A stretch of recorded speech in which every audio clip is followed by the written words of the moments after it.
We begin with the actors whose personal chaos and lack of professionalism directly clashed with Eastwood's sunrise work ethic. Richard Burton sits high on Eastwood's list. Their pairing in the 1968 classic, Where Eagles Dare, seemed like a stroke of casting genius, combining the Shakespearean heavyweight with the American icon. But behind the scenes, it was a collision of two diametrically opposed universes. Eastwood, even back then, arrived at dawn, lines memorized, treating the film set with the precision of a military operation. Burton, however, was in the midst of his turbulent relationship with Elizabeth Taylor and brought that chaos to the set. He frequently showed up late, often hungover, or still intoxicated from the night before. The tension climaxed during a pivotal monologue where Burton required over 20 takes to get the lines right. This was absolute anathema to Eastwood's famous one-and-done philosophy. Clint didn't yell. He simply walked to the side and watched. When asked if he was angry, he reportedly shrugged and said, "I'm getting paid by the picture, not by the hour." But everyone knew he was seething.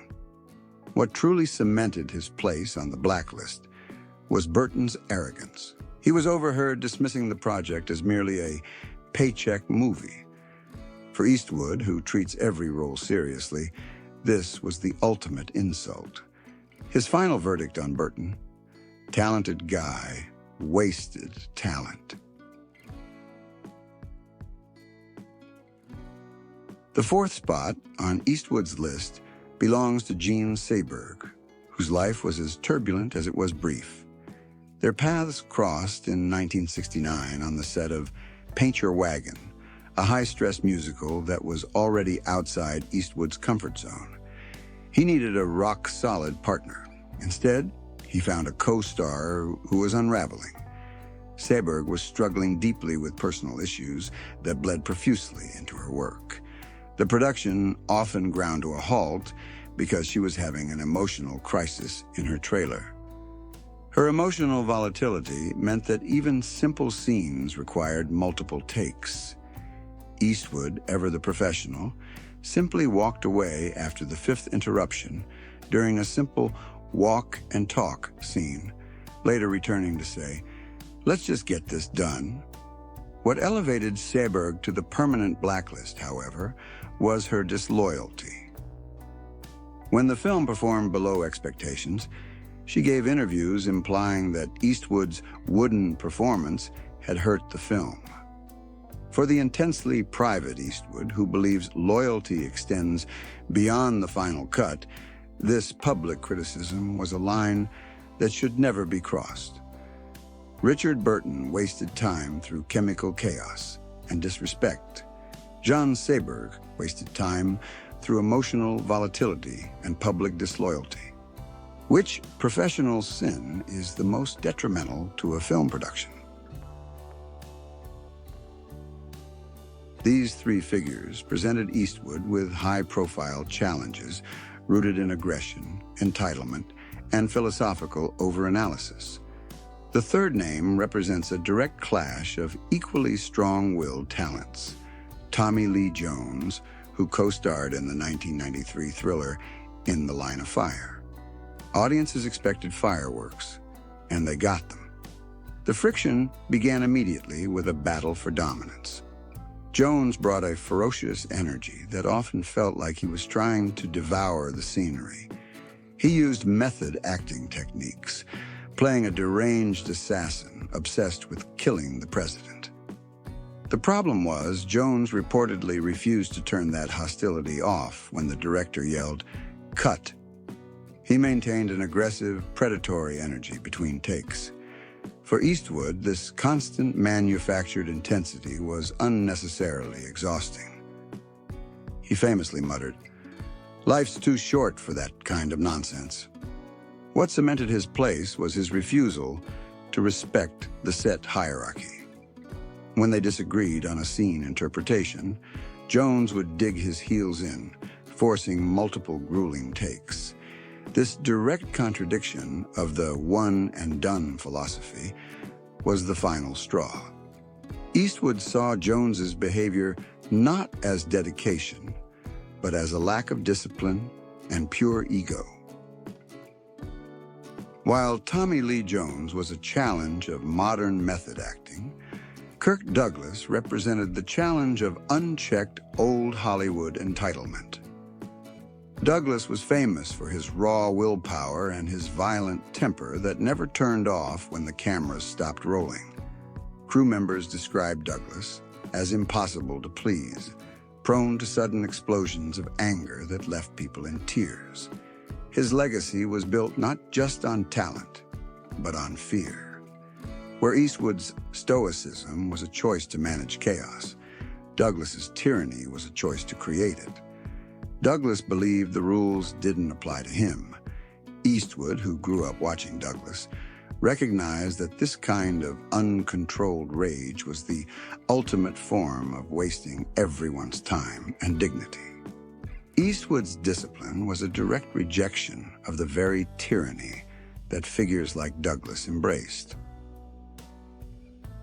The second spot belongs to Leonardo DiCaprio, representing the generational gap. When he starred in Eastwood's 2011 biopic, J. Edgar, the film world expected a masterpiece. This wasn't a clash of egos. It was a clash of fundamental philosophies. Eastwood's style is minimal takes, emphasizing spontaneity. DiCaprio, meanwhile, built his career on exhaustive preparation, deep psychological analysis, and the luxury of multiple takes.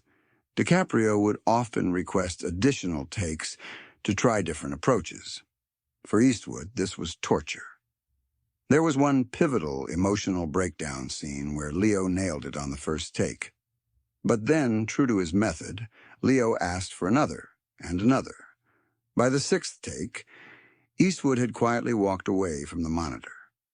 What pushed DiCaprio onto the blacklist wasn't the delay, but what the delay represented: a lack of trust in instinct.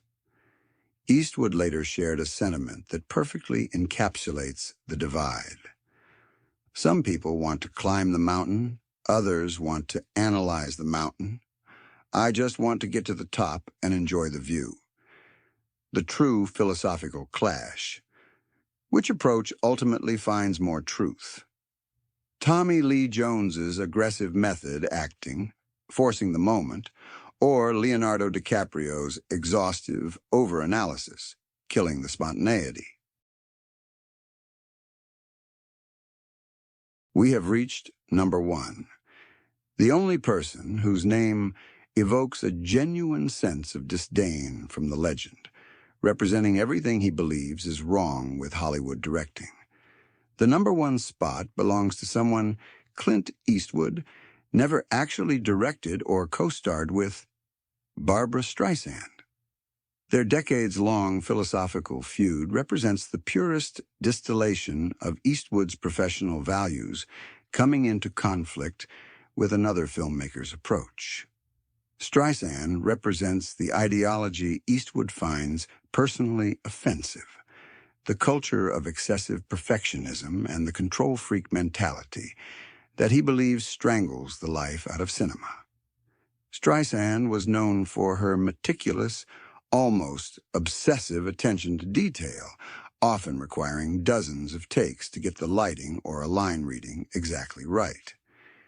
Eastwood, conversely, was building a reputation as one-take Clint.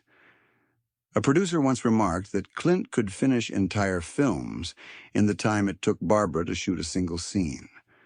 The rivalry became public when Eastwood's Unforgiven and Streisand's The Prince of Tides competed during the 1992 awards season. When Streisand was famously overlooked for Best Director, Eastwood reportedly made private comments suggesting that the issue wasn't her gender, but her efficiency. The ultimate vindication came with The Bridges of Madison County, 1995. Streisand had labored over the project for years.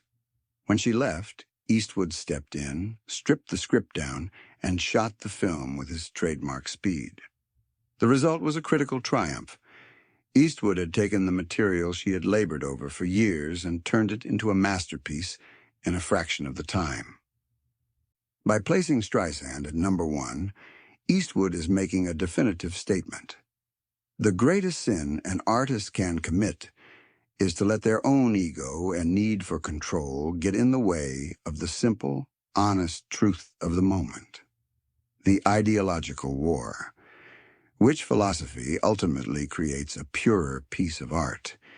Eastwood's instinct and speed, accepting flaws for truth, or Streisand's excessive perfectionism, manufacturing a perfect moment?